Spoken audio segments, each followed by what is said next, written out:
The land forgets nothing. It only waits. 10 years ago, a village burned in 3 places at once, and on the rise above it a man sat still in his saddle, watched, then turned his horse and rode away without expression. Nobody said his name. Nobody dared. That morning, the road into Harwick was the same road it had always been. Dust, ruts, the smell of horse sweat and dry earth, and something faintly rotten baking in the late morning heat. A rider came into town with exactly 3 things on his mind. Simple, clean, the kind of plan a man makes when he has stopped expecting anything from a day except survival. Then he heard it, the crowd noise. Not the loose, easy sound of men drinking and trading horses. Tighter than that, compressed. The sound of people watching something they had complicated feelings about, and had decided, as a group, not to examine too closely. On the auction platform, 2 women stood taller than everyone around them, silent, calm as mountains, iron chains on their wrists, and at the edge of the crowd a left hand, wearing a plain silver ring, worn smooth on the inner edge, began to tremble. The auctioneer's hammer was rising. The morning Cale Briggs rode into Harwick. He had exactly 3 things on his mind. Buy the cattle, pay the feed store debt, get back before dark. That was the plan. Simple, clean, the kind of plan a man makes when he has stopped expecting anything from a day except survival. He did not plan for the auction. He did not plan for any of it. The road into Harwick was the same road it had always been.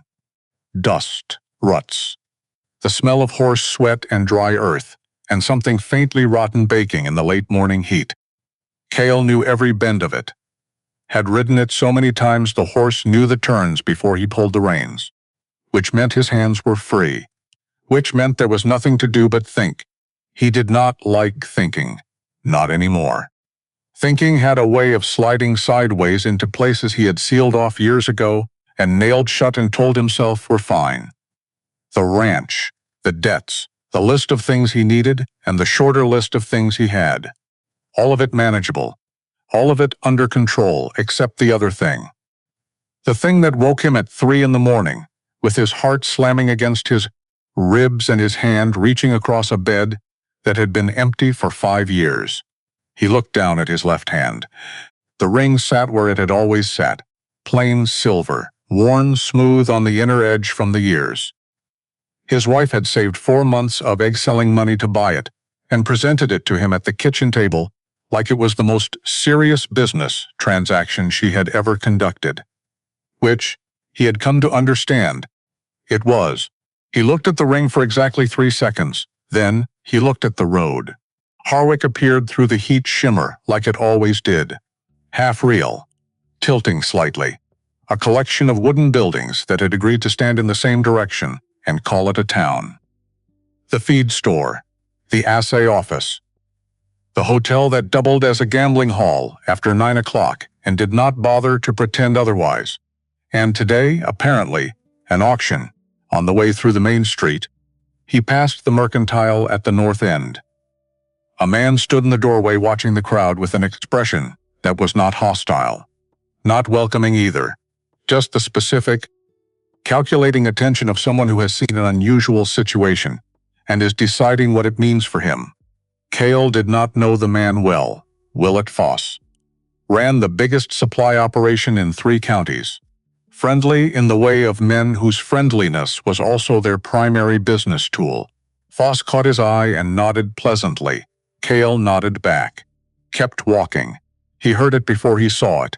The crowd noise was a particular kind of sound, not the loose, easy sound of men drinking or trading horses. Tighter than that, compressed. The sound of people watching something they had complicated feelings about, and had decided, as a group, not to examine too closely. Cale tied his horse at the feed store rail, told himself he was just passing through. He passed through the edge of the crowd, and stopped. The auction platform was a raised section of boardwalk in front of the land office. 3 steps up, maybe 20 feet across.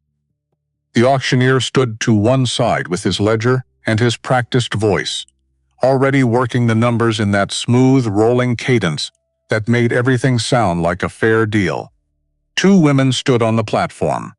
Cale registered them in pieces, because that was the only way his mind could process what he was seeing. Tall, extraordinarily tall, both of them.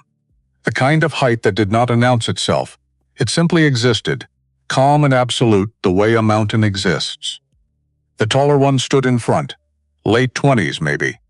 Dark hair pulled back tight, cheekbones like carved stone. Apache, he could see it in the bone structure, the bearing.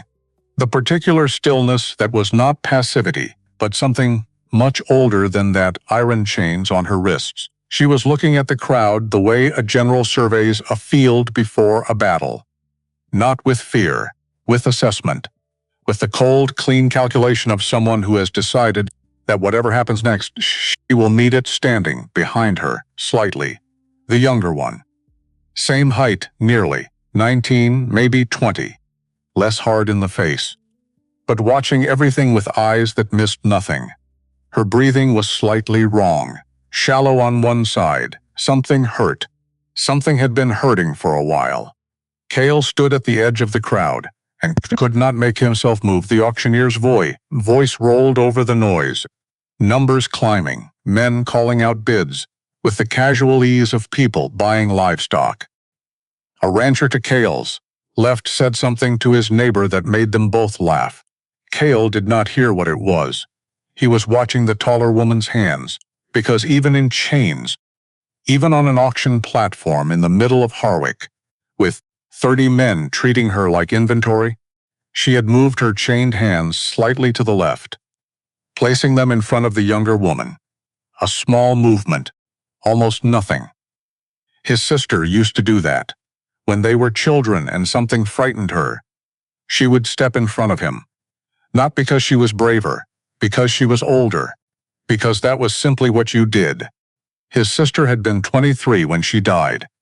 The auctioneer's hammer was rising. Cale's mouth opened. $500. The words came out of him the way a stone comes out of a sling.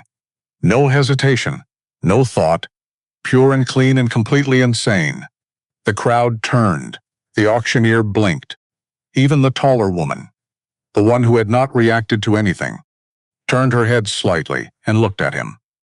Cale stood there in the dust at the edge of the crowd, with $347 in his coat pocket and an expression on his face that his face looked exactly as idiotic as it felt. Going once, said the auctioneer, recovering. Nobody countered. Going twice, the man who had been bidding before Cale. Heavyset, expensive hat. The particular red face of someone who had gotten used to getting what he wanted.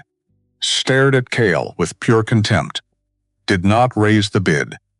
Which meant either the price had hit his ceiling, or the expression on Cale's face told him something he didn't want to find out about. Sold. The hammer came down like a full stop, at the end of a sentence that had been building for a very long time. Cale stood outside the land office for a moment, did the arithmetic $347.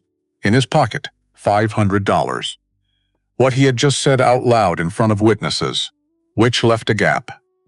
A $153 gap. He walked to the pawnbroker's shop at the end of the main street. The one with the dusty window and the sign that had been sun-bleached into near illegibility. He had walked past it many times, had always been mildly contemptuous of it, in the private way of a man who has never needed it. He walked inside. The man behind the counter looked at him, the way pawnbrokers look at everyone, with the specific sympathy of someone who has seen exactly this situation many times before and has made peace with profiting from it. Cal took the ring off his left hand. He did not let himself think about it. He had learned that about certain things. You did not think about them. You simply did them, the way you would walk through cold water.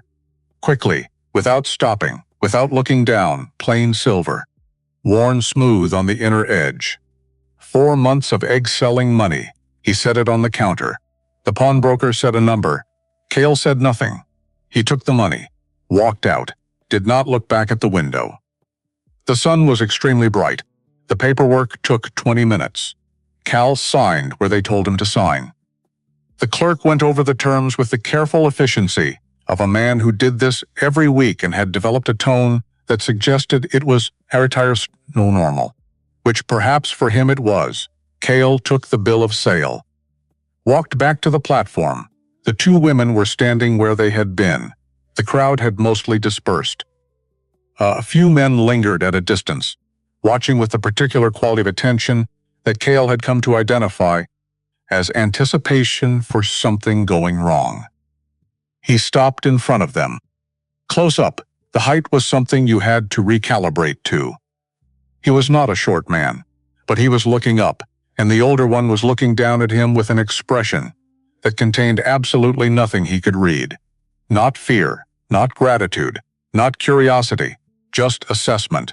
He reached into his coat pocket, took out the key the clerk had given him, held it up so she could see it. I'm going to take these off, he said, and then you're free to go wherever you want. She watched him. He unlocked the chain at her wrists. The metal fell away. She did not rub her wrists, did not react at all.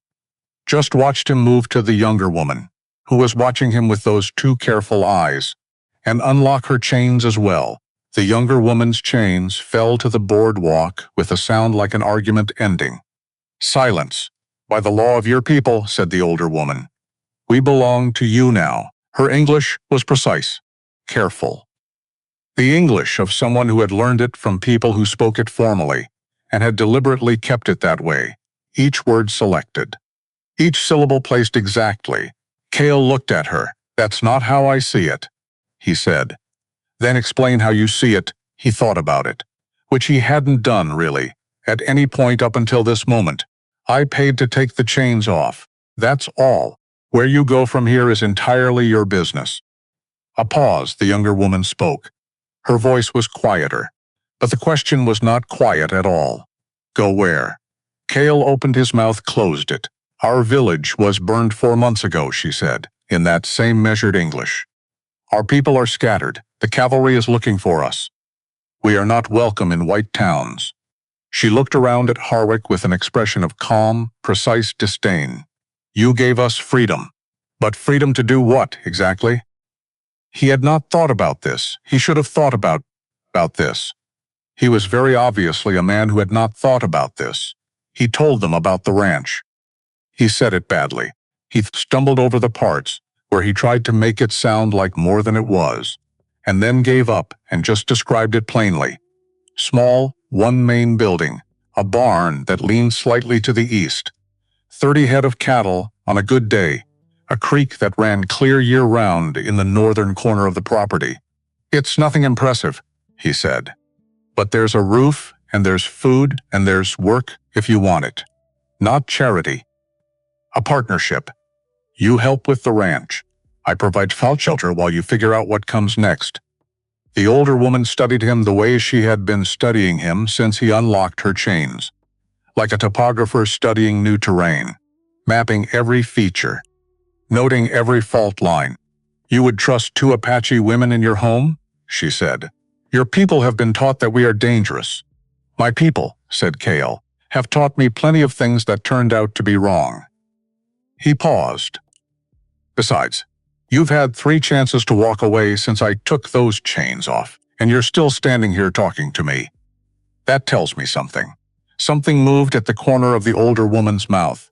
Not quite a smile, but something in that direction. I am Ahui, she said.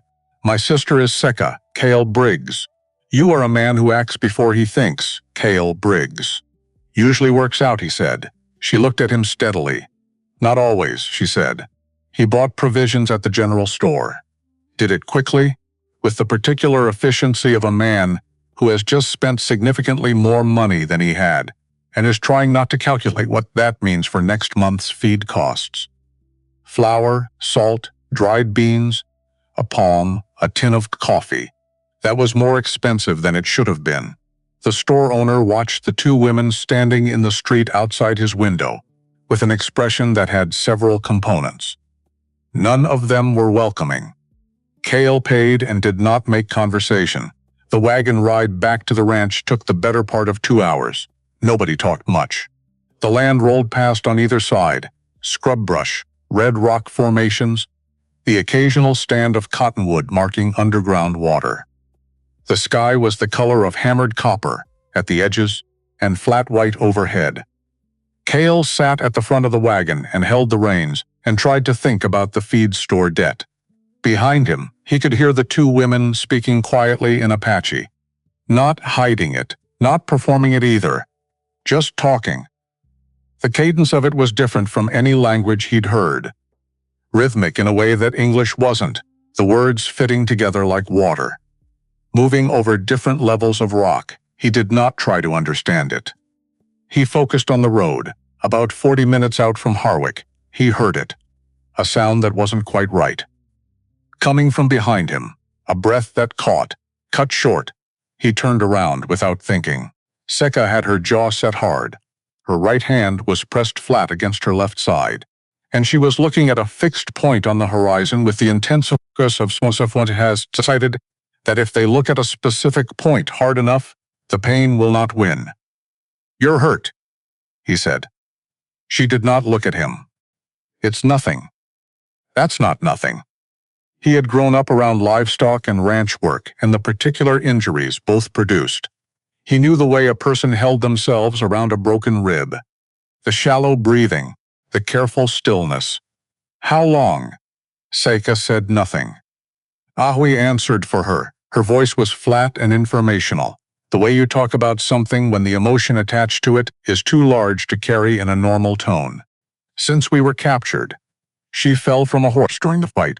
She has not had proper care." Cale looked at the road. Did the calculation.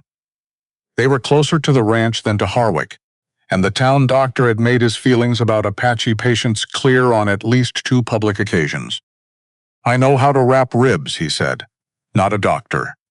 But I know what I'm doing. My mother was a midwife before she married my father. She taught field medicine because out on the ranch, there's no time to wait for someone with a degree." Ahui watched him. "You would do this," she said, and it was not quite a question. "I would do this," he said. Another of those long, measuring pauses that he was beginning to understand were simply how Ahui processed information. Thoroughly. Without rushing. "All right," she said. The ranch came into view around the last bend of the creek road. It was, as he had accurately described it, nothing impressive. The main cabin sat in the shelter of 3 red rock walls on the north and east sides, which kept the worst of the winter wind off it. The barn leaned slightly. The corral held his 7 remaining horses and looked like it was conserving effort. The whole place had the functional, undecorated look of somewhere that had been built for use and not for looking at. But the creek ran clear in the north corner, and there were cottonwood trees along the water. And in the late afternoon light, with the rock faces going orange and amber and the long shadows stretching across the yard, it had a quality to it that Cale had stopped noticing years ago. He noticed it now, seeing it from outside himself for a moment. Through 2 sets of unfamiliar eyes, Seka looked at the water first. "That creek," she said. "It runs all year?" "Most years. Fed by springs in the rocks." She said something to Ahui in Apache. Ahui responded. Short exchange. Something about the water, from the direction of their gaze. But Cale couldn't say more than that. "Your father chose well," Ahui said. "He chose this land before I was born. Said the water was worth more than anything you could build. He was right." Cale climbed down from the wagon. "Barn has a loft if you want more privacy. Main cabin has 2 rooms. I'll take the back room. You can have the front. Or the loft. Whatever you're more comfortable with." Ahui descended from the wagon with a fluid, unhurried movement that was slightly disconcerting given her height, like watching something designed for open terrain operate in a new environment and adapt to it in real time. "The loft," she said. "Higher ground. Better sight lines." He nodded like that was a completely normal reason to choose sleeping quarters. Because he supposed it was. He helped Seka down from the wagon carefully. She permitted it, which told him more about how much she was hurting than anything she had said. Inside the main cabin, he cleared the table and brought out what he needed.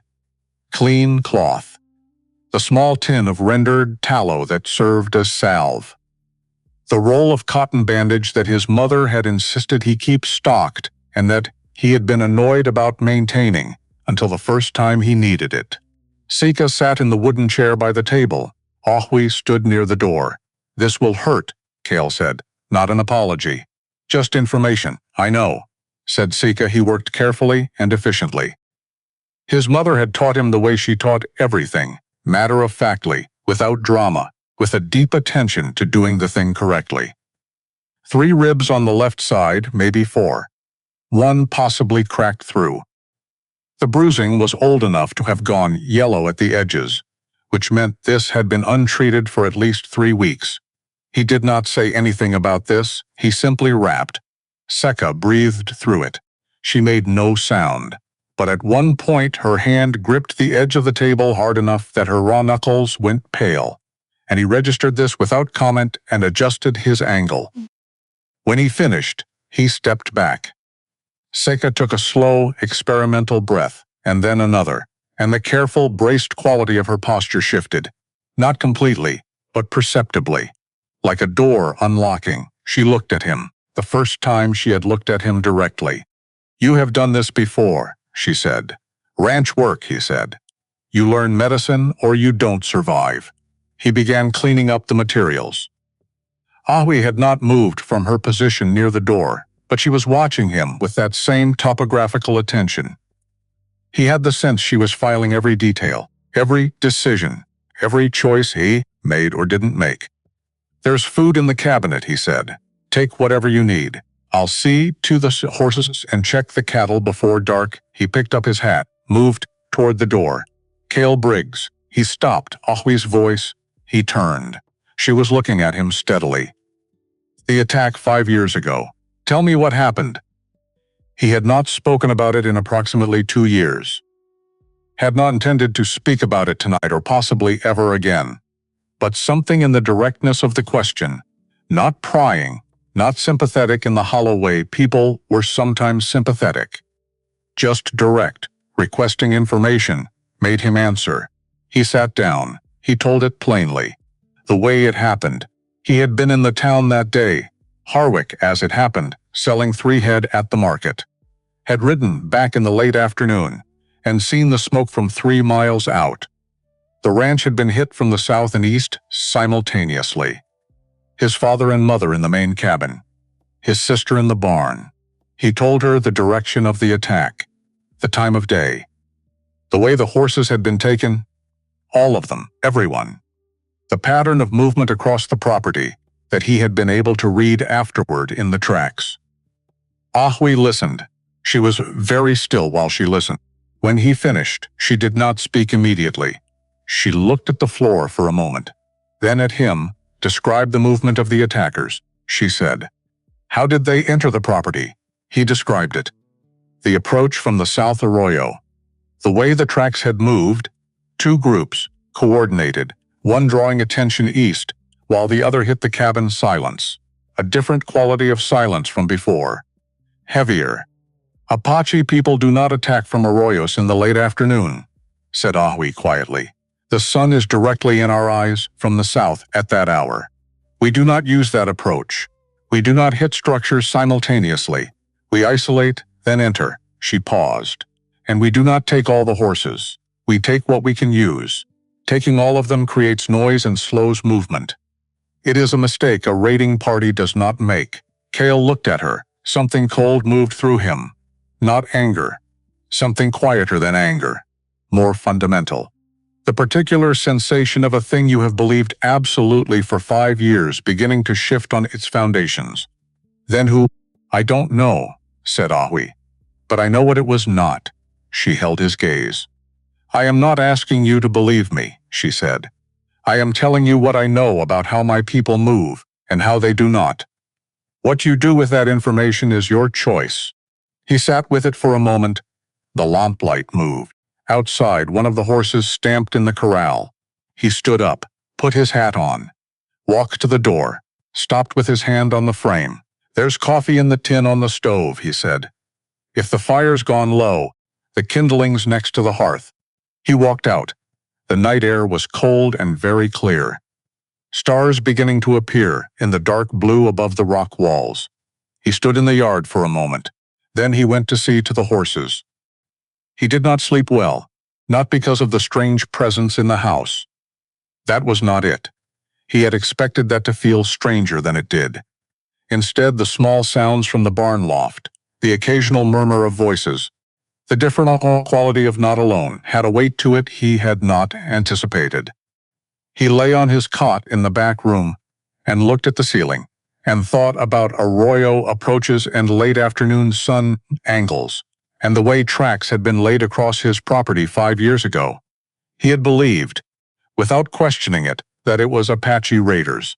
Because that was what people said, because that was the explanation that was given, and he had been in no state to question it.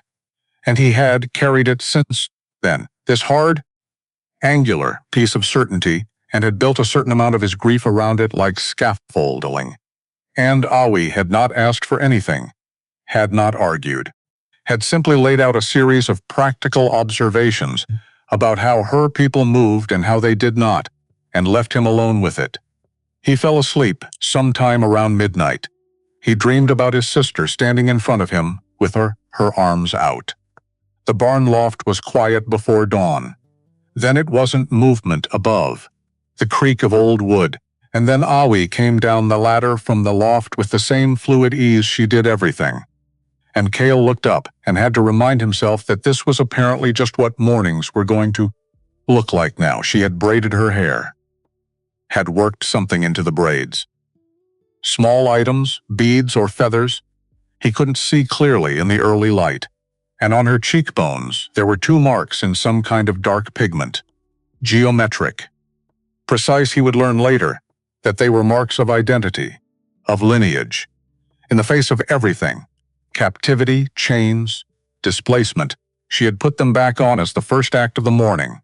He found he had nothing to say about this that wasn't inadequate. So he said, "Coffee's on." She looked at the corral, at the horses, at the way he'd laid the feed. "You've lost cattle recently," she said, not a question. He glanced over, 2, maybe 3, over the past month. She walked to the edge of the corral and crouched down. Looked at the ground around the water trough. She was examining the tracks the way he'd seen trackers work, not quickly, not dramatically, but with a slow, patient thoroughness that suggested the ground was a document and she was reading it. She stood up. "Not your Apache neighbors who took them," she said. "These horse tracks, unshod, but the weight distribution is wrong for the horses in this region. And the movement pattern," she pointed. "They came in from the northwest and left east. Apache raiding parties in this territory move southeast when retreating. Always. It is predictable and for good reason. It leads to the mountain passes." Cale looked at the tracks. He had seen them, had assumed, had not read them, then who, he said. "Different band," she said. "Or not Apache at all." She looked at him.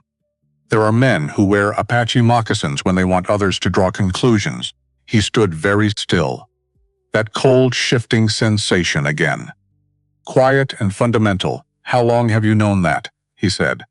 "I saw the tracks when we arrived yesterday," she said. "I wanted to understand the land before I said anything." He absorbed this. She had been here less than 20 hours. And she had read the land around his property more accurately than he had in 5 years of living on it. He did not feel insulted. He felt, very specifically, like a man who has been reading a map upside down for a long time and has just been handed it the correct way. "Seka," he said.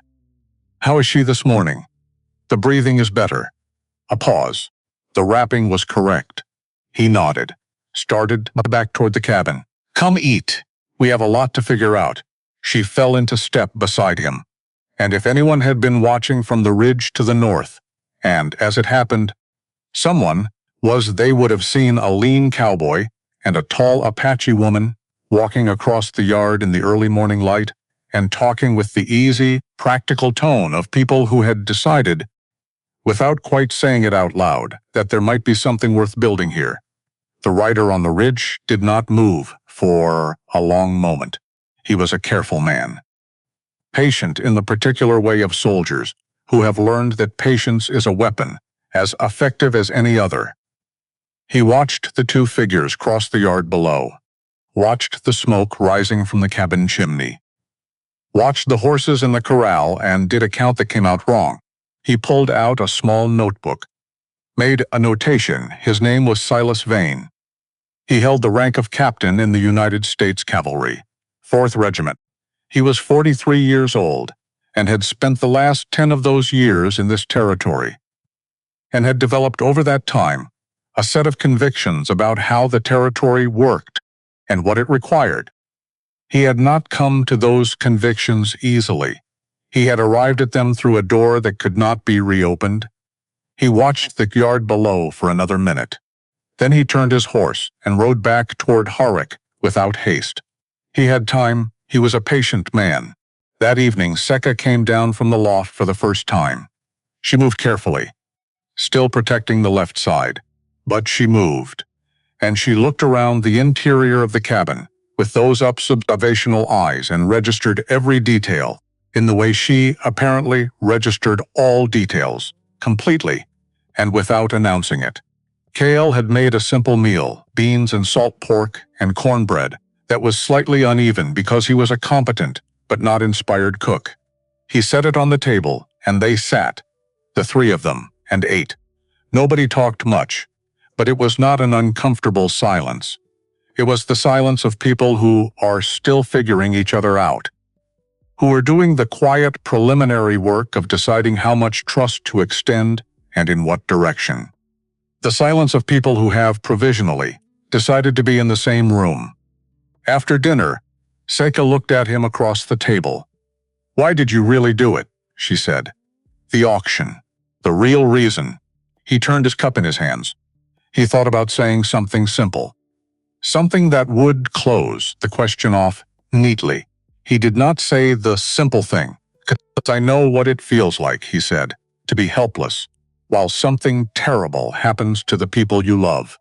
And sometimes," he stopped, "sometimes you get a chance to do one right thing in a world that has a lot of wrong in it.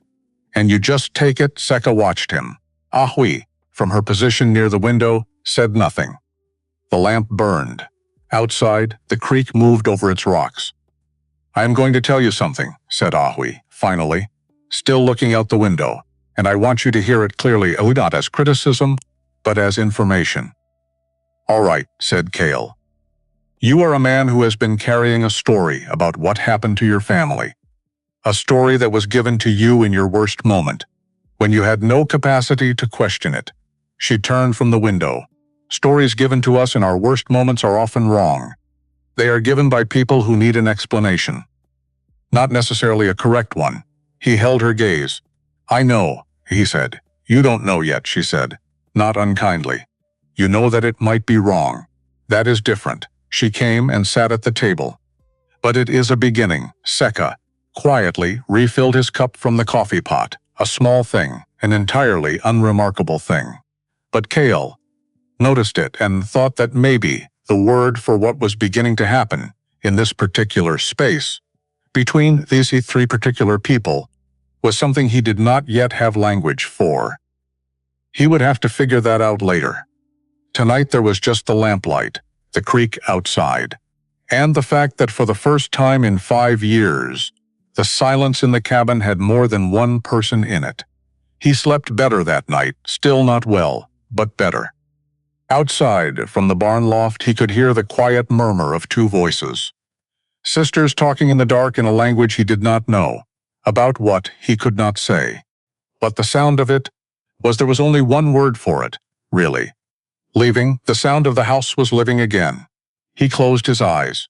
And on the ridge to the north, now empty, the night wind moved through the rocks and carried nothing with it but the smell of sage and cold air and the vast, indifferent darkness of the western sky.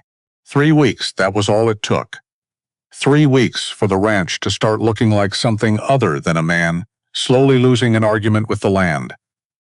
The north fence, the one that had been leaning since March, the one Cale had been meaning to fix since March, the one he had looked at every single morning since March and thought, tomorrow, Got fixed on day 4. Ahui did it. He came out with the post driver and found her already working, moving with a methodical efficiency that made the job look simple, which it was not. He stood there holding the post driver. She did not look up. "You were going to use that wrong anyway," she said. He put the post driver down. He went and got the wire stretcher instead. They fixed the fence together in silence. And somewhere in that silence, without any announcement, the working arrangement became something else. Not friendship yet, not exactly, but the specific, functional closeness of two people who have found that they can occupy the same space without friction, who have discovered that their separate competencies fit together like two halves of a task, which, in its quiet way, was its own kind of remarkable thing. Seka healed faster than she should have. Kale said this one morning, and she looked at him with those two observant eyes and said, "Or your estimate of how long healing takes is based on men who don't pay attention to their bodies." He thought about that for a moment. "Fair," he said. By the end of the second week, she was doing full work.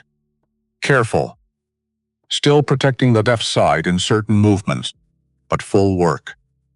She took over the care of the tack and the equipment with a precision that made Kale slightly embarrassed about the state he'd let things slide into.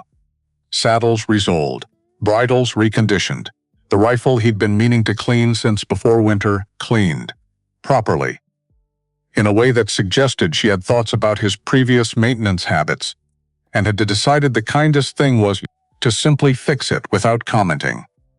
He appreciated the restraint.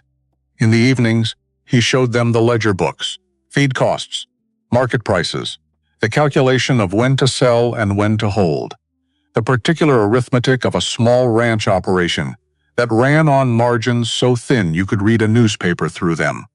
Ahawi listened to all of it and then said, "The man who buys your cattle, Hendricks, at the Harwick market, he is buying at 8% below fair price." Kale looked at the numbers. He had never actually compared them to the regional market rate. Had simply assumed Hendricks was honest because he'd known him for years. "How do you know the regional rate?" "I listened," said Awi, "at the market in Harwick while you were signing paperwork.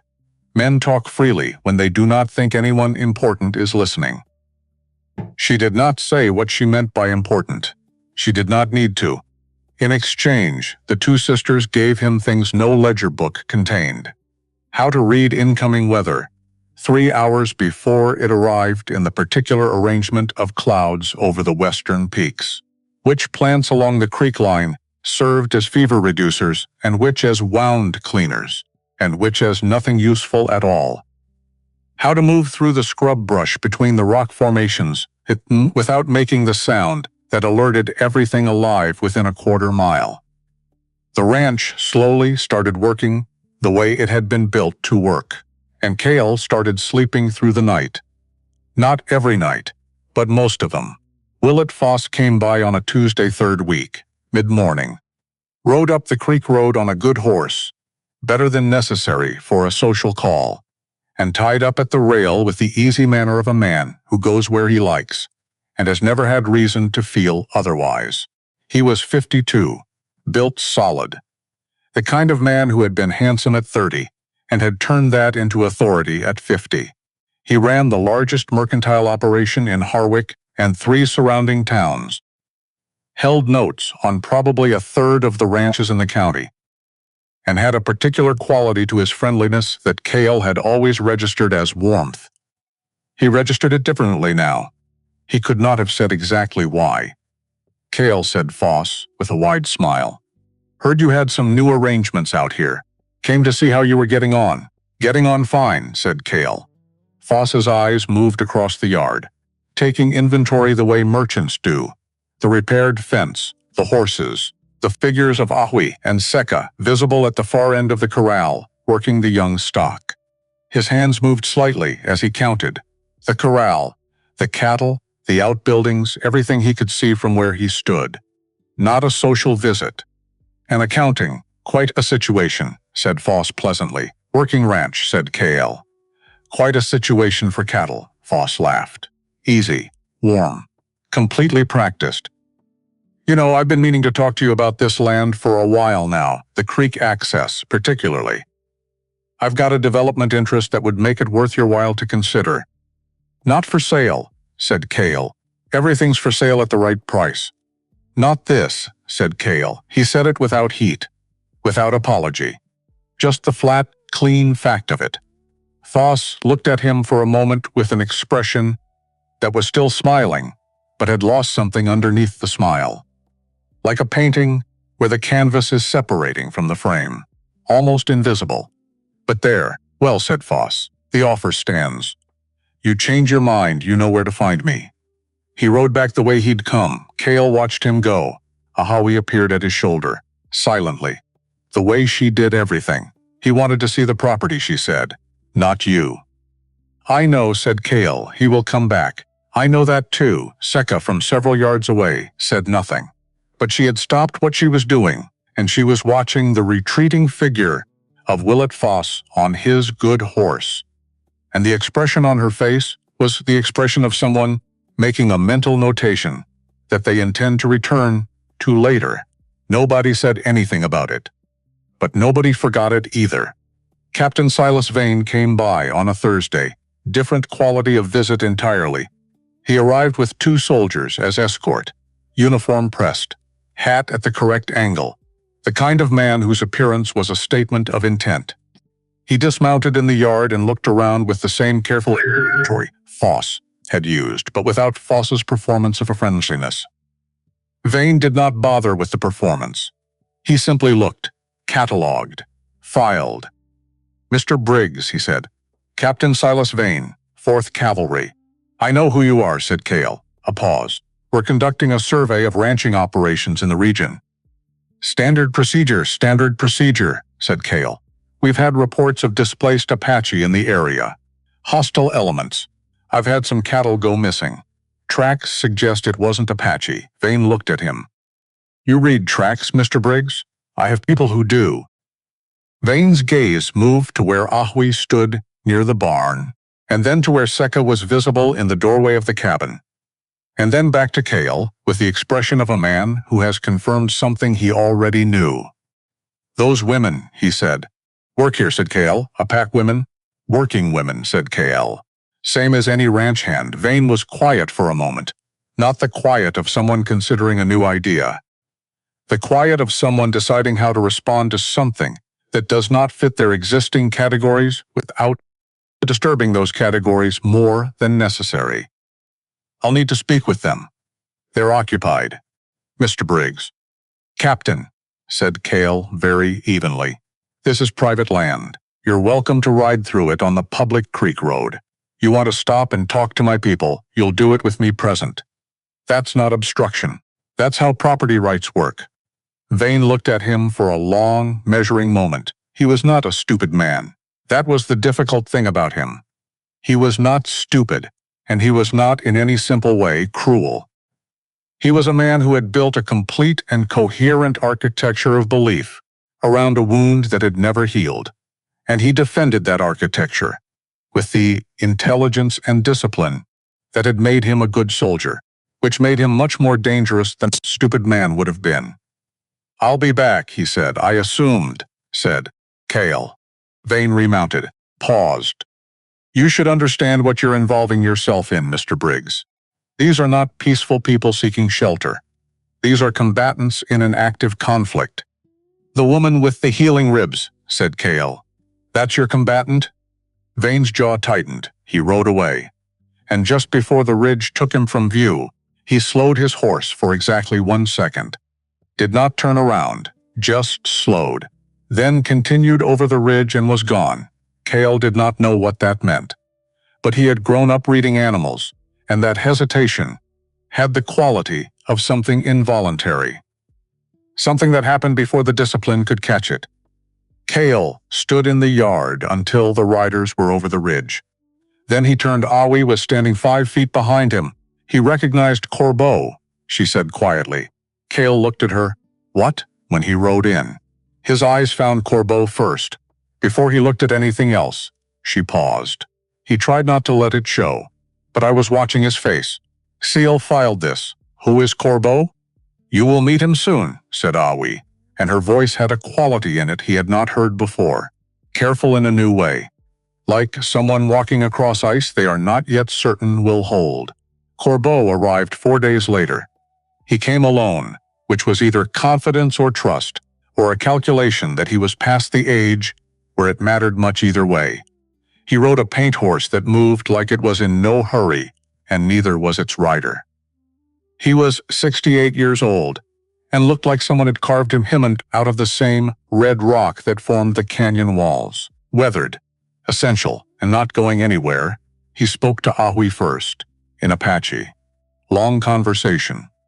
Cale sat on the porch step and drank coffee, and did not pretend he wasn't aware that everything was being evaluated. Then Corbeau walked over and sat down next to him on the step, without preamble. You are the man who bought their freedom. I am why. Not a question, an assessment prompt. The old man wanted to hear him construct the answer, not just give it, because it was the right thing, said Cale. And I had the chance. And I took it. Corbeau was quiet for a moment. Simple answer, simple reason. Simple reasons, said Corbeau, are either very true or very dishonest. Sometimes both at once. He looked at Cale sideways. Which is yours? Cale thought about the ring sitting in a pawnbroker's window in Harwick. True, he said. Corbeau nodded once. Apparently satisfied, he spoke for a long time after that, about the group in the canyon. 23 survivors, families with children, elders, people who had been running and hiding for months with diminishing resources and increasing desperation. He spoke about it plainly, without requesting sympathy, just the facts of it. And then he said something that changed the shape of the conversation entirely. He said it quietly, to Ahui, in Apache, which Cale could not follow. But he watched Ahui's face while Corbeau spoke, and what moved across her face in those few minutes was something he would not forget. Not grief exactly, not anger, something older than both. The expression of someone receiving a truth they had half suspected for years, and now had to make room for, had to actually let it into the body, and let it settle there alongside everything else they were carrying. She sat with it for a long time, then she said, in English, so that Cale would hear it too. Tell me exactly what you saw, Corbeau told her, 10 years ago, a night with no moon. The village burning in 3 places simultaneously, and in the firelight, the face of the man who had given the order. The man who had stood on the rise above the burning buildings, and watched and turned his horse and ridden away without expression. Captain Silas Vane. The silence that followed was the loudest silence Cale had ever sat inside. Howie did not move, did not speak. Her hands were resting on her knees and they were absolutely still, the stillness of enormous control. Not suppression, she was not pushing anything down. She was simply containing it, the way a canyon contains a flood. It's all there, all of it. Just held within walls that are older and stronger than the water. Then she stood up. All right, she said, and walked into the cabin. Cale looked at Corbeau. The old man looked back. She will need a night, he said. Leave her alone with it. What do you need from me? Said Cale. Corbeau considered this. At the moment, your fire and your coffee. Tomorrow is a bigger question. Vane had given the order 10 years ago. The village where Ahui and Seka had grown up, where Corbeau had watched 2 small girls learn to track and heal and fight, where the life of an entire community had been rooted, burned on the order of the man who now rode up the creek road in his pressed uniform and talked about hostile elements. He was not a stranger who had done a terrible thing. He was a man Cale had been looking at for weeks, without knowing what he was looking at. And what Cale felt, sitting with Corbeau by the dying fire while the night settled around the ranch, was not rage exactly. It was something more architectural. The sense of a structure being rebuilt, the sense of a picture becoming clearer. A man who burned a village to satisfy a grief, a man who had done it once. Which meant, he got up, went to the cabin, knocked. Ahui opened the door. Her face was the same as always, composed, alert, Exactly the same. Except her eyes vain, he said. He rode in last week. He looked at Corbeau first. Before anything else. He recognized him. She held his gaze. Yes, he knows Corbeau can place him, yes. Which means he has a reason to make sure Corbeau doesn't. Yes, 3 words. 3 times. Each one carrying the weight of everything that did not need to be said. Then we need to move faster, said Kale. The people in the canyon. How soon can they come? I'll send word in the morning, he nodded, turned to go. Kale, he stopped. You understand what you're doing, she said. 23 people, children, elders. The cavalry will be looking. Vane specifically will be looking. She held his gaze. You could still step back from this. He turned around. You said once, he told her, that you read me at the auction. That I was carrying pain, not cruelty. He paused. Did you mean it? Yes, then you know the answer. He went back outside. Corbeau was still sitting by the fire. Tomorrow, said Kale. Tell me how many need to come and what they'll need when they get here. Corbeau looked at him for a long moment. You are going to make life very complicated for yourself, he said. Already have, said Kale. Might as well be for a good reason. He arrived 2 days later with the first group of survivors. He was 30 years old and built like someone had assembled him specifically for the purpose of being difficult to argue with. Tall, heavy across the shoulders, the kind of face that had passed through pretty, and arrived at formidable sometime in his mid-20s. He was Awi's cousin, and he did not like Kale. He said this directly, which Kale found almost refreshing after the layers of Foss's friendliness and Vane's bureaucratic menace. I don't trust you, said Darrow, standing in the yard. First thing. Hand on nothing threatening but the body language very clear on the subject. Men like you do things like this because it makes them feel large. When it stops making them feel large, they stop doing it. That's a reasonable concern, said Kale. Darrow blinked. Had apparently expected more resistance. I can't prove you wrong until I've had the chance to be wrong and wasn't, Kale continued. So I'm not going to try. You watch me. That's fair. Darrow looked at Awi. Awi looked at Darrow. Something passed between them in that look. Years of history. The particular shorthand of family. Darrow looked back at Kale. Said nothing, which was not agreement, but was not a walking away either. Then Darrow said the thing that changed everything. He pulled Awi aside. Not far enough. Kale heard it. Not every word, but enough. The canyon location was compromised. Not suspected. Known. A man in Harwick, someone with access to the movement patterns of Apache survivors, someone who had been selling information, had given the coordinates to the cavalry 3 days ago. Vane had a patrol positioned, was waiting for the group to be fully assembled before moving. The canyon was not a refuge. It was a closing trap. Kale walked over. How many people are still going to the canyon? He said. Darrow looked at him sharply. You were listening, your voice carries, said Kale. How many? 11, maybe 12. They were due to move to the canyon in 4 days. Then they come here instead. Now, all of them. Darrow stared at him. You understand what you're saying. I understand exactly what I'm saying. He looked at both of them. How long to get word to them? 1 day there, 1 day back. Send 2 people. Tonight. They ride hard. Another of those looks between cousins. And when they're here, said Darrow. 23 people on a ranch that the cavalry is already watching? I'm working on that part, said Kale. Ah, said Darrow flat lightly. A plan. Very reassuring. Kale looked at him. Do you have a better one? Silence. No, said Darrow, finally. No, I don't. The 23 arrived over the next 2 days. In the dark, in small groups. Moving through the scrub brush between the rock formations without making sound, the way Awi had tried to teach Kale, and which he was still not very good at. They came into the yard and he watched them come. Families, not combatants, not hostile elements. Families. A grandmother who moved with the deliberate care of someone learned to carry great dignity through great difficulty. A young mother with an infant strapped to her back who scanned the yard with eyes that had seen too many arrivals at stringent places go wrong. Children who were too quiet in the way that children become too quiet when they have absorbed enough of the adult world's fear. He stood on his porch and watched them come into his yard and felt something shift in his chest that he did not have an exact word for.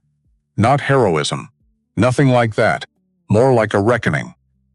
The sense of a life aligning with something it had been slightly misaligned with for years, clicking into a position that was uncomfortable and complicated and entirely correct. Ahui organized everything with the brisk, precise efficiency of a field commander who has done this before. Sleeping arrangements distributed across the barn loft, the cabin back room, and lean-tos that went up against the South Canyon wall, with speed that suggested long practice. A cooking arrangement centered on the fire pit that could be disassembled and hidden in under 10 minutes. Water rotation from the creek that minimized foot traffic patterns. The children were assigned tasks, small, real tasks, not busy work, things that mattered. They took them seriously. Corbeau found a flat rock near the north wall and sat on it in the mornings and watched everything with the calm, comprehensive attention of someone doing very valuable work that looked like doing nothing. Cale kept the cattle moving to cover track patterns, and he talked to Darrow not easily, not warmly. But they talked. The man selling information, said Cale. On the second evening, both of them at the fence, not looking at each other. Someone in Harwick with access to Apache movement patterns. Who has that? Darrow's jaw worked. Someone who has been watching long enough to know the routes, or someone who was told the routes. A pause. Who knew the canyon location, said Cale. Very few people. My group, the advance riders. Darrow stopped. And anyone they spoke to in the towns while buying supplies. What towns? Harwick, once. 3 weeks ago. Who handles supplies in Harwick? Darrow looked at him. The mercantile, he said, slowly. The way you say something when you're watching the implications of it arrive one at a time. The big one, north of the land office. Foss Cale did not say the name out loud. Not yet, but it sat in him now, heavy, specific, with edges. Vane came back with 50 men. Cale saw the dust from the eastern ridge first. Called it for what it was immediately. That many horses, that organized a column, meant business, not a survey, not a courtesy visit. An hour, maybe less. Ahui took command of the dispersal, without raising her voice. The pattern movements of 23 people, disappearing into the ranch's geography. The cave system in the North Rocks. The creek bed's deep overhang. The hidden space beneath the barn floor that 2 of the younger men had dug over the past 3 days. Everything that could not be explained by a working ranch went into darkness. Children who were frightened of the dark did not cry. Cale noticed this and thought about what kind of life produced that kind of discipline in a child, and felt something that was not quite grief and not quite rage, and lived somewhere between the two. The Vaquero arrangement. His plan, such as it was, required the 12 people whose Apache origin was most immediately visible to become, for the duration of the inspection, ranch hands of broadly Mexican appearance. The language worked. Most of the group had enough Spanish from border trade and decades of cross-territory movement to manage. The clothing came from what was available and what could be rearranged, and what looked sufficiently like the working dress of itinerant ranch labor. It was not a perfect plan. It was the plan they had. Cale was standing in the yard going over the logistics with Ahui when Seka appeared at his elbow without announcement. Without preamble. She held out a folded piece of paper. He took it, unfolded it. It was written in careful, precise handwriting, clear and methodical. Every detail that Corbeau had spoken on the night of his arrival. The account of what he had witnessed, the date, the location, the description of Vane's presence at the burning village. All of it written out in full, with Corbeau's mark at the bottom, not a signature exactly, but a specific symbol that Cale had seen the old man use to mark things that were his. I transcribed it that night, said Seka. After Corbeau spoke, Cale looked at her. That was 2 weeks ago, he said. Yes. You've been carrying this for 2 weeks. Yes, he thought about every morning since then. Sika at the fence. Sika teaching the children to track cattle movements. Going about everything with that quiet, thorough, entirely underestimated presence. And carrying this. Why didn't you tell me? I wasn't sure you'd need it, she said. Now you might. He looked at the paper. If Vane finds this, he won't find it, said Sika simply. Because I have the original. You have a copy. The original is already somewhere he will never look. She paused. I made 3 copies. They're in 3 different places. Cale looked at her, 19 years old. Broken ribs, not 2 months healed. 3 copies. When did you? When you thought I was sleeping. Because of the pain, she said. Ahui always checked on me before midnight. You checked on me once at dusk and assumed I was resting. I was not resting. He had absolutely nothing to say to this. The copies are safe, she said. Use this one. If Vane moves against us. If he arrests anyone. If he takes the property. This goes to the federal circuit judge, who passes through Harwick every 6 weeks. The next passage is in 9 days. Cale stared at her. You've been planning this longer than I've been planning this? Yes. Since when? Sika looked at him with those still, observational eyes. Since the first morning, she said. When I saw how close to the road your ranch sits, and how many reasons a man in Vane's position would have to make problems for you. She paused. You are a good man, Cale Briggs. But you think about today. I think about next month. He folded the paper, put it in his inner coat pocket. Thank you, he said. Don't thank me yet, said Sika. They're 20 minutes out. The inspection lasted 2 hours. 2 hours of Cale, walking through his ranch, with 50 armed soldiers, and one very controlled, very dangerous captain, who was looking for exactly what was present and not finding it, because it was not there to find. The barn held horses and tack and nothing else. The cabin held furniture and supplies, and a family of 4, husband, wife, 2 children, who responded to questions in Spanish with the patient, slightly exhausted tone of people who had been asked for their papers by armed men too many times to find it anything other than tedious. The yard held ranch hands doing ranch work. The rocks held nothing. The creek bed held nothing. The north cave held nothing. Vane walked through all of it with his careful, intelligent eyes, and Cale walked with him, and neither of them spoke more than was necessary. The silence between them had the specific quality of 2 men, who exactly what the other knows and have agreed, for the moment, to conduct the negotiation through surface appearances, rather than direct acknowledgement. The moment came at the lean-to near the south wall. An elderly man sat there on a low stool, in the morning sun.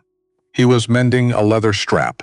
He moved slowly and with great deliberateness, the way men of his age and dignity move, and he did not look up when Vane approached.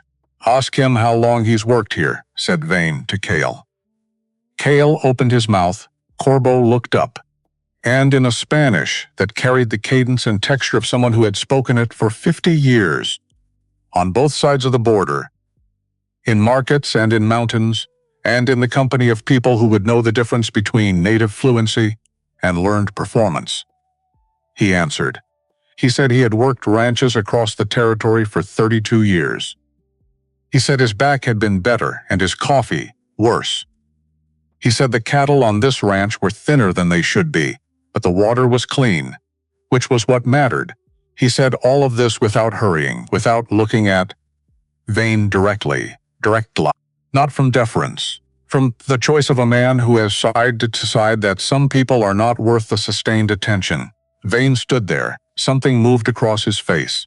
Fast, controlled, recognition and calculation, and then, almost imperceptibly, something else. Something that looked, just for a moment, like the recognition of a man who has come face to face with his own actions, reflected back to him by the unbroken dignity of someone he failed to break. He turned away.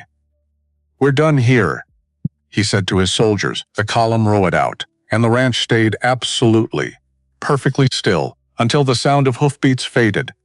And then, from the cave system in the North Rocks, A child's voice said something in Apache, and another child laughed, and the laugh was the most beautiful sound Cale had heard in years. He could not have said exactly why. Just the pure, uncomplicated sound of a child laughing in a place where they had been frightened. Because the frightening thing had passed and they were still whole, people emerged. Slowly. Then all at once, the yard filled up. Ahui came out of the barn shadow and walked to Cale and stood beside him, and they watched the yard together, without speaking for a long moment. "The paper," he said finally. "Sika. 3 copies." "I know," said Ahui. "You knew?" "I am her sister," said Ahui. "I know everything she does." A pause.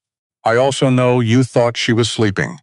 "I underestimated her, everyone does," said Ahui. "She has made it useful." Darrow appeared on his other side. Stood there, did not speak, but he was standing there, beside Cale, watching the yard with the children coming out of hiding, and the elders emerging into the afternoon sun, and the whole improbable, complicated, entirely real community of this place, reassembling itself. Cale did not say anything, neither did Darrow. Some things did not require words. Some things required exactly this. Standing beside someone, in the aftermath, and letting that be enough. That evening, Corbeau came to sit with Cale on the porch step. The way he had that first night, the fire was lower. The yard was a quieter. Somewhere in the barn, a child had fallen asleep, mid-sentence from the sounds of it. "Vane," said Cale. "He looked at you." "Yes, he knew you." "Yes, and you looked back." Corbeau was quiet for a moment, turning his coffee cup in weathered hands. "I have been thinking," he said, "about what a man does with the truth when the truth is large, when it is too large to carry alone and too dangerous to put down." Cale looked at him. "I can break him," said Corbeau simply. "What I saw, what I know, put before a federal court with Sika's document and my testimony, I can break him." He paused. "I have been thinking about whether that is what I want." "The fire moved and?" said Cale. Corbeau turned his cup. "He has power over this land," he said. "Over the soldiers who answer to him. If I break him publicly, if I make a martyr of him, they send someone to replace him. Someone who may be worse. Someone who does not have the specific weight of what he carries to constrain him." Cale saw where this was going. "But if Vane knows you have it," he said. "If he knows you can break him but you haven't, then he lives under that knowledge every day," said Corbeau.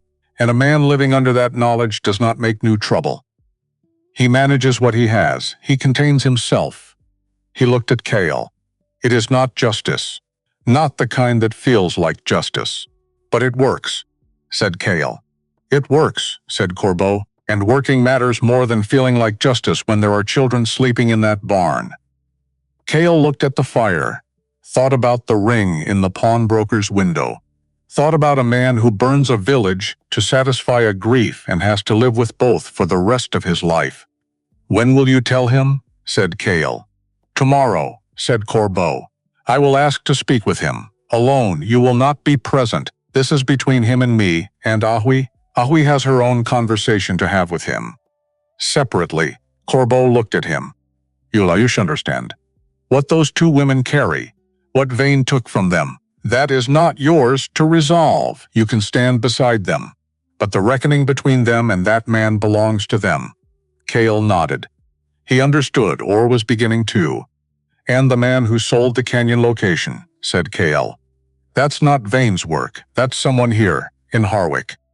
Someone with information and a reason to sell it." Corbeau looked at him steadily. "Yes," he said. "I think I know who," said Cale. Corbeau waited. "Foss," said Cale. "Willett Foss. He's been after the water access on this land for years.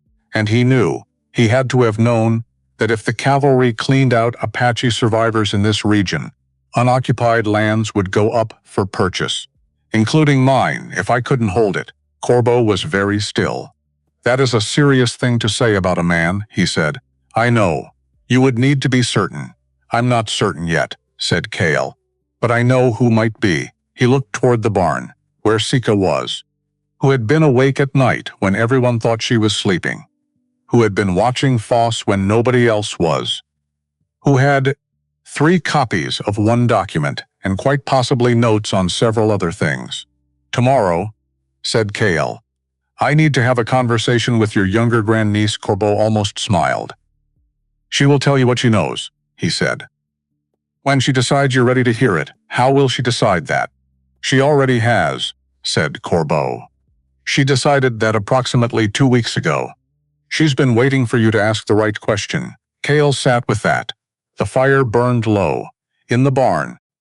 The child, who had fallen asleep mid-sentence, made a small sound and settled deeper. The creek moved over its rocks in the dark.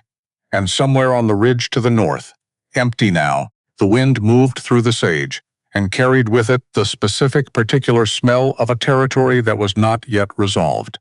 Not yet safe. Not yet done with any of them.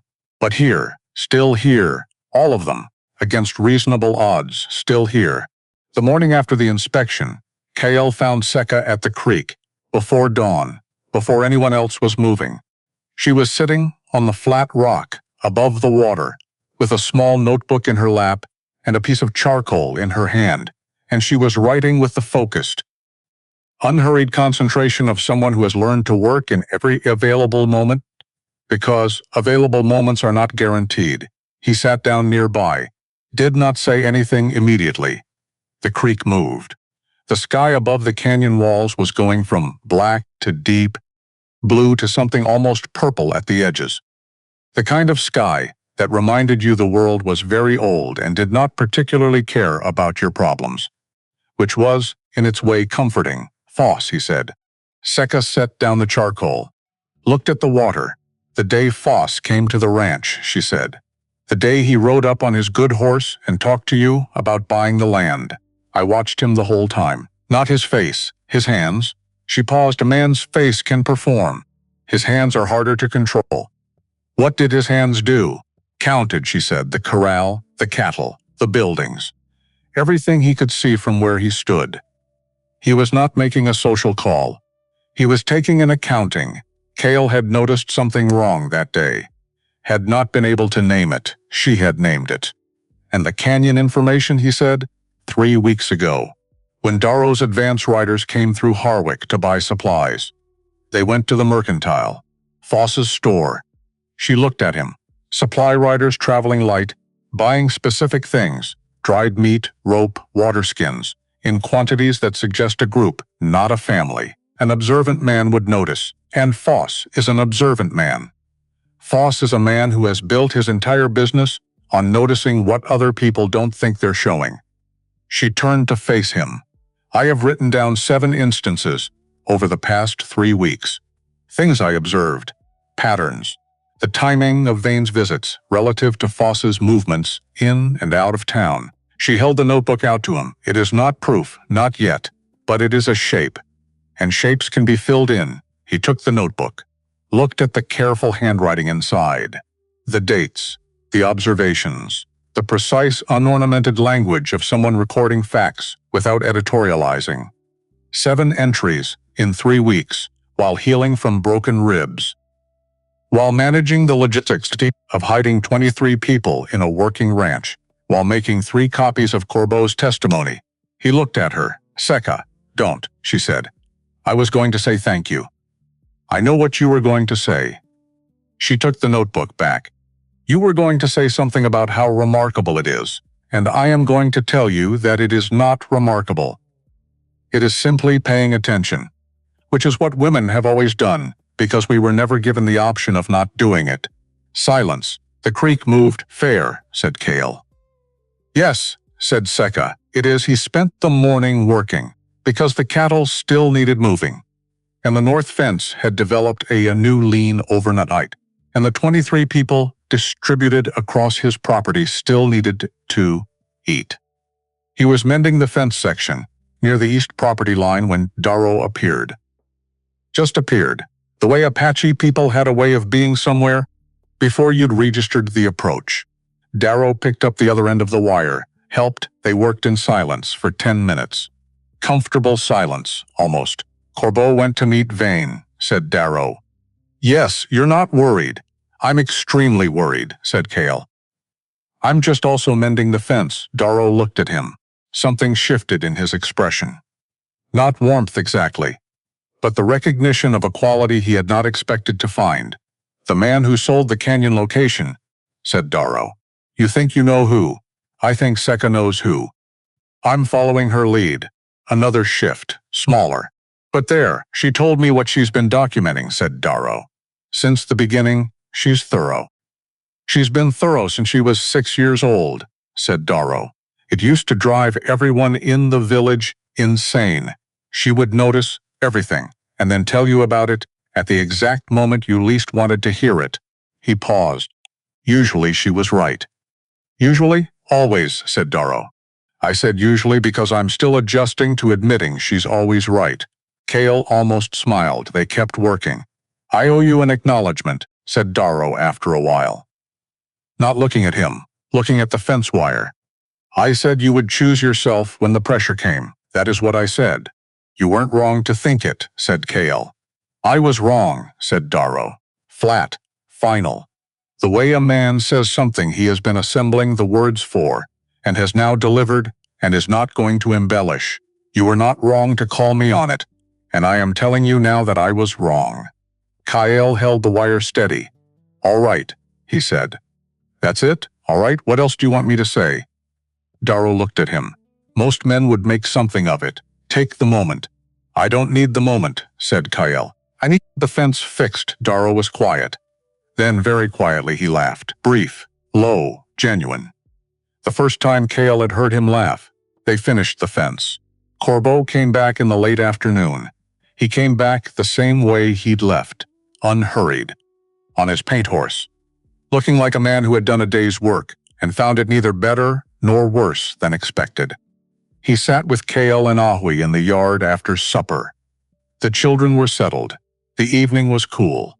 The rock walls of the canyon held the last of the day's warmth and released it slowly into the air. "I spoke with him," said Corbeau. Ahui looked at her hands. "He knows what you carry," said Corbeau. "He has always known. That is the nature of such things. The man who does the terrible thing does not get to forget it. He has been carrying it for 10 years, in the way of men who carry guilt they will not name. It makes them hard and certain and very dangerous, because a man who cannot look at what he has done will keep doing things to justify what he has already done." He looked at Ahui. "I told him I could destroy him," he said. "That the testimony I carry, combined with what Seka has documented, is enough to end his career and his freedom. I told him I know this to be true, and I wanted him to know it too. And then," said Ahui, "and then I told him I was not going to do it." The fire moved, "Not because he deserves mercy," said Corbeau. "He does not particularly deserve mercy. But because 23 people on this ranch need safety more than they need his punishment, and because the cavalry does not mourn captains, it replaces them, and replacements come without the weight of what Vane carries. A new man would come clean and ready." He paused. "Vane comes loaded, and a loaded man moves more carefully." Ahui was quiet for a long time. "What did he say?" she asked finally. "He said nothing for a very long time," said Corbeau. "And then he asked what we wanted. And you said?" "I said, leave. Request a transfer. Go somewhere else and live the rest of your life, knowing that we chose not to break you, and understanding what that choice cost us, and letting that understanding be the thing you carry from here forward." Corbeau turned his cup. "I told him that was more than justice. It was an education, and he could take it or leave it." "He agreed," said Ahui. "Not a question, he agreed," said Corbeau. "Men like Vane understand calculation, and the calculation was clear." Ahui stood, walked a few steps away from the fire, stood with her back to them for a moment. When she turned around, her face was exactly what it always was, composed, clear, present except her eyes, which were not any of those things, which were, for just a moment, the eyes of a woman who has been carrying something so heavy for so long that the first moment of setting it down, even partially, even imperfectly, does not feel like relief. It feels like grief. Like the weight of the thing becomes real to you only when it shifts. Only when you finally feel the shape of what you were holding. "All right," she said. That word again, her word for. I am still standing. I am still here. I have taken this into my body and I am still standing. Tomorrow, she said, I will speak with him myself. Corbeau nodded. I thought you might want to, he said. Awi met Vane at the crossroads south of the ranch. The following morning, Cale did not go. Corbeau had been clear about that. This belonged to her. He stayed at the ranch and worked. Fed the horses, checked the cattle, talked to one of the younger men about repairing the lean-to's east support, which had started to work loose. He did not look at the road south, not more than once every 10 minutes, which was essentially looking at the road south continuously. Ahui came back 2 hours later. She walked past him without stopping. Into the cabin. He heard the sound of water being poured. The particular quiet of someone who needs a moment alone and is taking it. He waited. 20 minutes. She came back out, stood on the porch. He will put in for a transfer by the end of the week, she said. He will not send patrols to this property again before he leaves. And he will not share the location of this ranch with his replacement as a point of interest. What did you say to him? She looked at the yard, at the children moving between the buildings, at Corbeau on his flat rock near the north wall, at Seika near the creek. I put Seika's document on the rock between us, she said. I let him read it, and then I looked at him for a long time without speaking. She paused, and then I said, I know what you did. You know I know, and I am choosing to walk away from this road with my people still breathing. That is what I am trading for your silence. Do not mistake my choice for forgiveness. Do not mistake it for weakness. She stopped, and then I stood up and walked back to my horse. Cale looked at her. He said nothing. He said he was sorry, said Awi. Did you believe him? A long pause. I believe he means it right now, she said. In this moment. Whether he will mean it next year, that is a question I cannot answer, and have decided to stop trying to answer. She looked at Cale directly. What I can answer is this. My people are alive. My sister's ribs have healed. Corbeau is sitting on his rock in the sun. And we are standing on land with clean water and a roof and work. She held his gaze. That is not everything, but it is not nothing. No, said Cale. It is not nothing. They stood there, two people on a porch in the morning light, not saying anything, because some things did not require saying. She came to Cale 4 days after Vane's meeting with Corbeau. Found him at the corral. Put the notebook in his hands, open to the last 3 entries. He read, then read again. Foss visited the land registry office twice in the past month, said Seika. I learned this from the clerk's assistant, who finds it useful to talk while she sweeps the boardwalk if someone takes an interest in what she has to say. She paused. Both visits were about this property. He was inquiring about the legal requirements for a distressed property claim, which requires that the current owner has either abandoned the land or is unable to maintain it. Cale looked up. He's not just buying, he said. He's positioning to take it.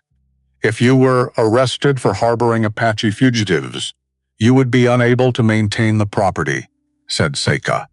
The legal mechanism for a distressed claim would open. He would already be positioned, cold clean, the shape of it.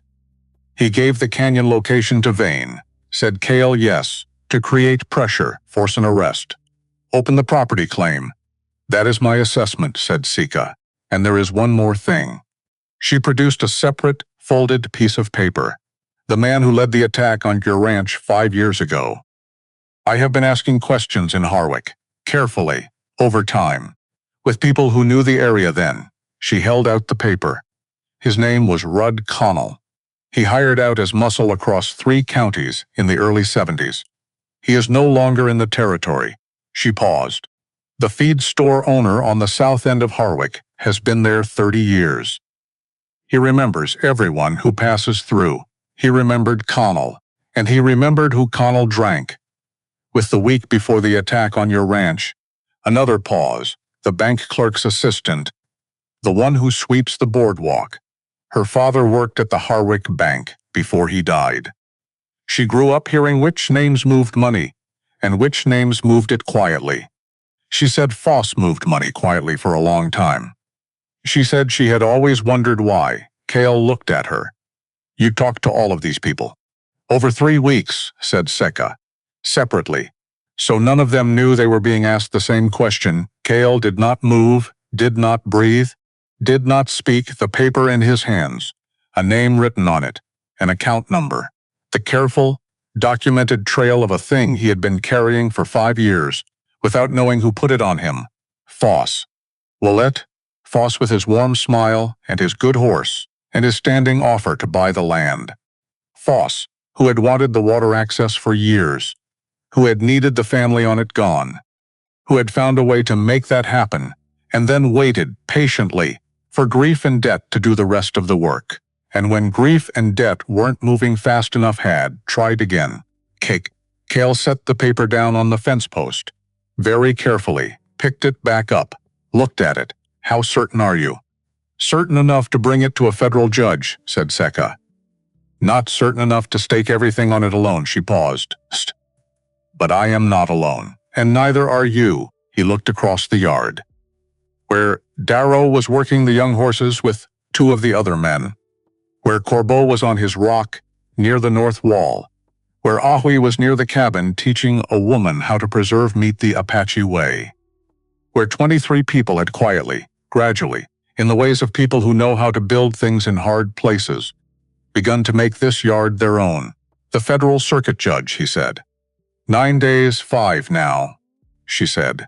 We need to present this formally, documented, with witnesses who will stand up. Yes, Corbeau will testify on the Foss connection, if needed. And you, yes. He looked at her. Anyone else? She looked across the yard. At Darrow. The conversation with Darrow happened that evening. Cale came to him directly. No approach, no softening, just the facts laid out, the connection between Foss and the canyon location leak, the bank account. Rudd Connell. 5 years ago, Darrow listened without interrupting, which was its own form of discipline with a man like Darrow. When Cale finished, Darrow was quiet for a long time. This man, he said finally. He had your family killed. To take your land. That's what the evidence says. And then, when you survived and held on to it, he waited. And when that wasn't moving fast enough, he put my people in danger to create pressure on you. Yes, Darrow stood, walked away from the fire, stood with his back to Cale. Cale waited. This was the thing about Darrow. You did not rush him, not because he was slow, because he was thorough. And thoroughness, in his case, sometimes looked like a very large man standing very still while processing a very large feeling. He turned around. I will testify, he said. Flit. Final. Darrow, I said I will testify. He looked at Cale with those straight, uncompromising eyes. I will stand before your federal judge, and I will state what I know, what I witnessed. What was done to endanger my people by a man who had no right to make that choice. He paused. I told you that men like you choose themselves when pressure comes. I was wrong. The least I can do is stand up when standing up is required. Cale held his gaze. You don't have to do this, he said. You understand what it costs you. Standing before a federal court. In this territory, as an Apache man. I understand what it costs, said Darrow.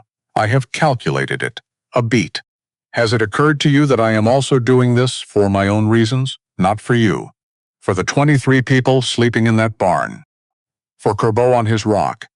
For the children who should not have to run anymore. He looked steadily at Cale. You do not need to make this about what you mean to me. It is bigger than that. Cale nodded. Once. That was enough.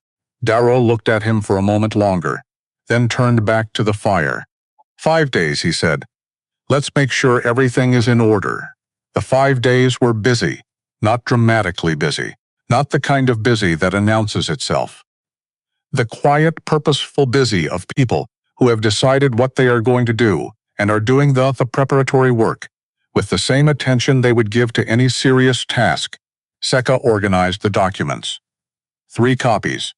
Always 3 copies. Bound in oilcloth, one with Cale, one with Corbeau, one in a location she did not disclose and Cale did not ask about, because by now he understood. This was simply how she operated. with the distributed, redundant logic of someone who has learned that single points of failure are the enemy of everything you are trying to protect. Corbeau prepared his testimony, not in writing, but he walked through it in the evenings with Awi, listening, refining, ordering. The way a craftsman tests a piece of work before presenting it. Darrow was quiet, but present. He went about his work on the ranch, the horses, the fence, the daily operations, with the same contained energy he brought to everything. But there was something different in it now, a resolution. The particular quality of a man who has made a hard decision and is living forward through it without looking back. Ahui moved through all of it like the center of gravity, not loudly, not performing anything, but there, at the center of every arrangement, every decision, every small crisis of logistics and nerves, with that steady, comprehensive intelligence that Cale had been watching since the first morning. On the third day, he found her at the creek, where Seka usually was. She was not writing. She was sitting on the flat rock above the water, watching the creek move. And she had the particular stillness of someone who is thinking rather than resting. The kind of stillness you do not want to interrupt. He interrupted it anyway, because he had something to say, and he had been failing to say it for about 3 weeks, and it was not getting easier. He sat down on the bank below the rock. She looked down at him. "You have something to say," she said. "I do, then say it." He picked up a flat stone, turned it in his hands, put it down. "The ranch is better," he said, "than it was. Better than it's been in years, actually. Probably better than it's ever been." He paused. "That is partly the work, the fences, the cattle management, the way everything runs now." He stopped. "And the other part," said Ahui. "The other part," said Cale, "is that there are people in it. The house has people in it. The yard has people in it." He picked up another stone. "I did not know I was living in a half-built thing until you walked into it, and I could see what was missing." Ahui was quiet. "You are not a man who says things like that easily," she said.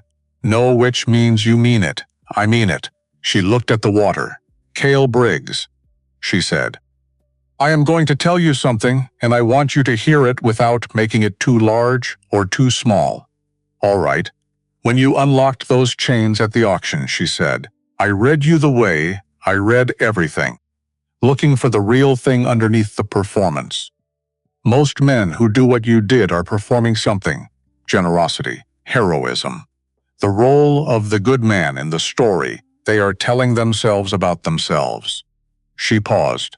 "You were not performing, you were just doing the thing, without the story around it." She looked at him. "I have spent my life in a world that put stories around everything and made my people into whatever the story required.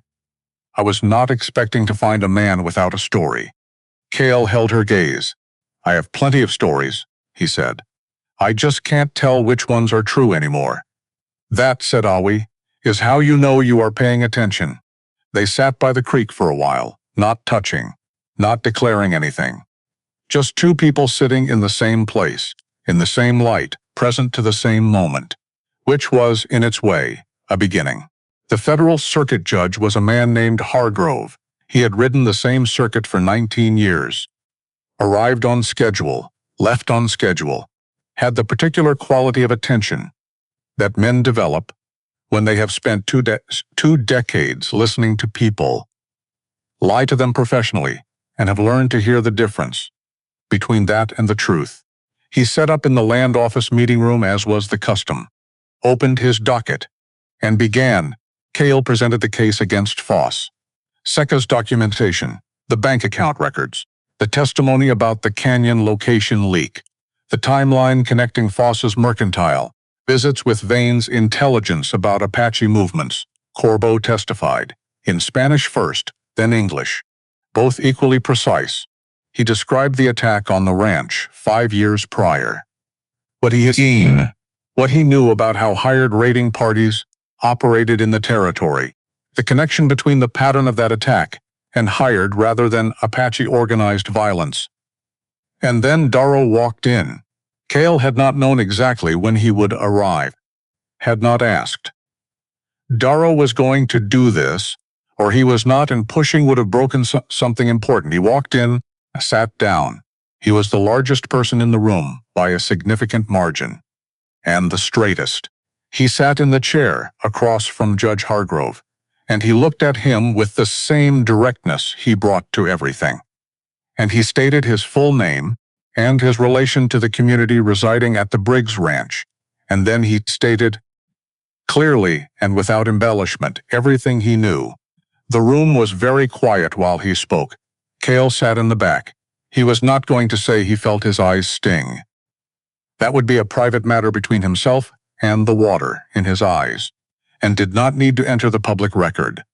But Darrow, who had looked at him across the yard on the first day and said, "I don't trust you," who had said, "Men like you choose themselves," who had been wrong and admitted it, and then done this, 3 words were not adequate. Nothing was adequate.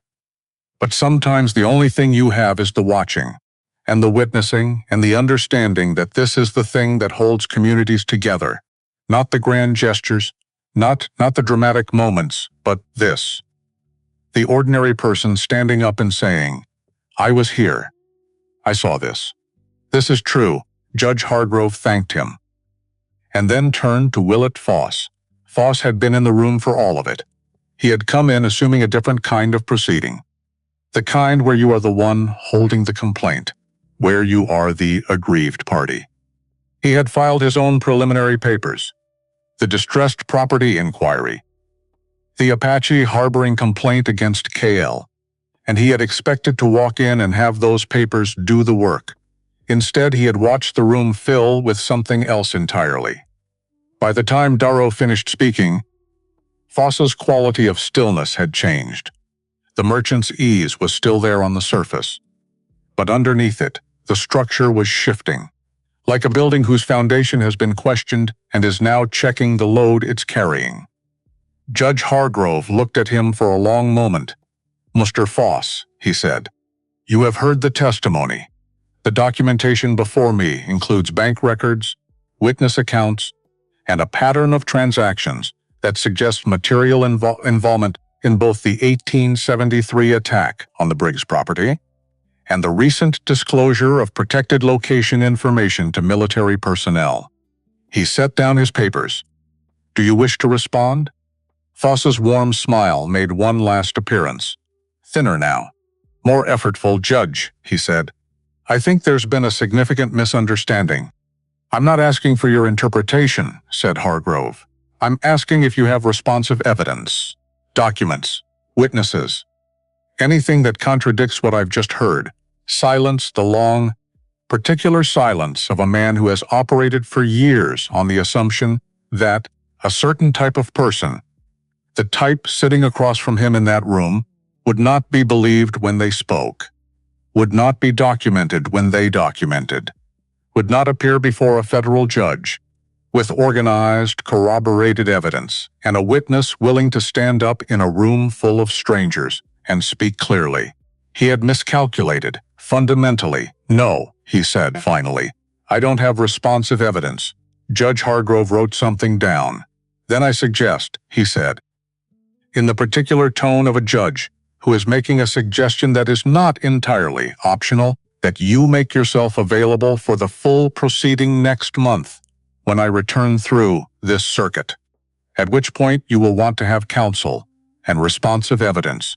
He looked at him over his papers. "And Mr. Foss, if this property changes hands, is damaged, or if any of the individuals who testified today experience harm or harassment before that proceeding, I will treat it as evidence of consciousness of guilt. Do you understand?" "Yes," said Foss. He looked, for the first time, like what he actually was. A man who had built an empire on other people's losses, and had assumed the losses were too diffuse, and the people too marginalized to ever add up to anything in a room like this. They had added up, the gavel came down. Not a conviction, not yet. That would take another month, another proceeding. The slow machinery of law turning over, but the shape of Foss's future had just changed in a room in Harwick on a Thursday afternoon, and everyone present could see it, even him. especially him. They rode back to the ranch in the late afternoon. Kaelawi, Seika, Corbeau on his paint horse. Darrow slightly behind. Nobody said much. The land moved past on either side the way it always did. Red rock, scrub brush, the specific smell of dry earth and sage, and the particular desert heat that had already started to ease toward evening cool. Cale held the reins. His mind kept returning to Darrow, standing up in that room, and to the look on Hargrove's face when he looked at the documents Seika had compiled. Not surprise exactly. Something more like recognition. The look of someone who encounters organized, rigorous work and responds to it on those terms. Seika had made them impossible to dismiss, which was the most important thing anyone had done in this entire sequence of events, and he was fairly certain she would explain that to him. At length, if he tried to thank her for it. So he said nothing. He just rode. The ranch came into view around the last bend, and the yard was full, the way it had been since the 23 arrived. Children moving between the buildings in the blue evening light, the communal fire going at the center, someone singing somewhere near the barn, not loudly, not performatively, just singing because the evening was cool and the day was done and singing was the thing. Corbeau rode in first.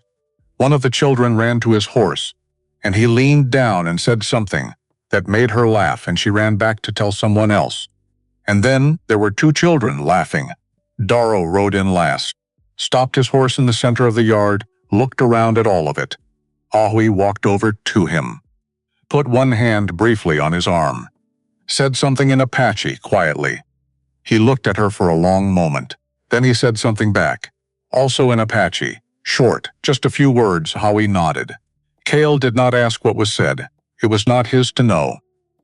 But Ahui's expression when she turned back toward the cabin was the expression of someone who has received something they had not known they were waiting for. Then Darrow dismounted, took his horse to the corral, picked up a fence tool that someone had left, leaning against the post, and went to look at the stretch of fencing along the south wall that had been needing attention because the work continued. Because the work always continued. Because that is what building something actually looks like. Not the dramatic moments which pass, but the ordinary morning after the dramatic moment, when you get up and you check the fence and you feed the horses and you keep going. Cale sat on the porch step, the way he had on the first evening, except the yard in front of him was a different yard now. Fuller, more complicated, more alive. Ahui came and stood beside him, not sitting, just standing, looking at the same yard. Vane's transfer came through, she said. Corbeau had word this morning. He actually did it. He actually did it. She paused. Corbeau said he looked like a man who had been holding his breath for 10 years and had finally, for reasons he could not fully articulate, been allowed to exhale. Cale sat with that. Is that enough? He said. No, said Ahui. But it is what we have, and it is real. She looked at the yard. I have learned not to refuse what is real because it is not everything. He looked up at her. She was looking at the children by the fire, at Corbeau on his rock near the north wall, still as he always was, with the quality of a man who has found his place in the world and sees no reason to move from it. At Seika, sitting with two of the older women near the fire, talking in the easy way of people who have earned the right to rest. At Darrow. Fence fixed already, because of course it was. Now helping someone carry water from the creek. This is not what I imagined, said Ahui quietly. What did you imagine? I don't know. Something smaller, quieter. She paused. Something with fewer people and less broken fence. He almost laughed. Worse it than you imagined? She looked at him for a long moment with those eyes that had been reading him since the first day at the auction. Reading him still, finding things, filing them. No, she said, it is not worse. Clean the way the most important things often are. Later, much later, when the fire had burned to coals and the yard was quiet and the children were asleep and the canyon walls had gone from Apache to black, to the particular deep blue of a clear western night with stars too numerous to catalog. Cale was still on the porch step. He did not know where the ring was now. Still in the pawnbroker's window in Harwick, presumably. Or sold already. It did not matter. Or it mattered differently than it had. The ring was a piece of metal. What it had meant was something else. Something that was still real and would always be real, and did not live in the metal. He thought about his father choosing this land for the water. His mother teaching him to wrap ribs in the lamplight of this same kitchen. His sister, standing in front of him with her arms out. He thought about all of them without the scaffolding of the wrong story he had been carrying for 5 years. The story that said Apache. When the truth was something more human and more mercenary and more ordinary. A man who wanted land and found a way to take it. The truth was almost more terrible, in a way, because it was so small. Such a small, specific greed against such a large, permanent loss. But the truth was also the thing that had brought Awi to say, Apache do not attack from Arroyos at that hour, which had begun the unraveling, which had led here, this yard, these people, this complicated, alive, improbable thing. He had not planned it, had not designed it, had walked into Harwick one morning to buy cattle and come home with something he did not have a word for yet. He thought he might be starting to. From inside the barn, somewhere in the loft, he could hear the murmur of voices. Then quiet, then one voice. Soft, telling something to someone, a story, from the cadence of it. One of the children asking for a story. Probably. And someone, he thought it was the grandmother, the one who moved with great deliberate dignity, telling one, in Apache. The words flowing in that particular rhythmic cadence, rising and falling. He sat and listened to the shape of it, without understanding it, and thought that this was the thing, actually. This was the specific thing that the last months had been building toward, without any of them knowing it. Not the legal proceeding, not the confrontation with Vane, not even the auction. This, a voice in the dark, telling a story to children, continuing the refusal to stop continuing. He heard footsteps and looked up. She sat down on the step beside him, slightly to the left, which was still, the side she protected unconsciously. The ribs were healed, but the body remembered. She did not say anything. He did not say anything. They sat in the dark and listened to the voice from the barn. She's telling the story of the first people, said Seka after a while. Quietly. How they came to this land. What they were told to remember. What were they told to remember? Seka was quiet for a moment. That the land is not owned, she said. That people pass through it. That what you leave in it is what matters. Whether you left it better. She paused. Whether the water ran clear after you. Cale looked at the dark yard, at the coals of the fire, at the shapes of buildings that his father had built, with his hands on land he had chosen for the water. I think it does, he said. The water runs clear. Seka looked at him. Yes, she said, it does. They sat there. The voice from the barn continued its story. The creek moved. The stars were very bright above the canyon walls. And Cale Briggs, who had ridden into Harwick one morning, with a list and a debt, and exactly 3 things on his mind, and come home, with something he was only beginning to understand, sat on the porch step of his father's ranch, in the dark in the company of people he had not yet had words for, and felt, for the first time in 5 years, the specific sensation of a future. Not a plan, not a certainty, just a future open ahead of him. Clear as the water in the creek. He thought he might say something to Ahui in the morning. Not everything, just something, a beginning, which was, after all, how everything real had ever started, not with arrival, with the first step toward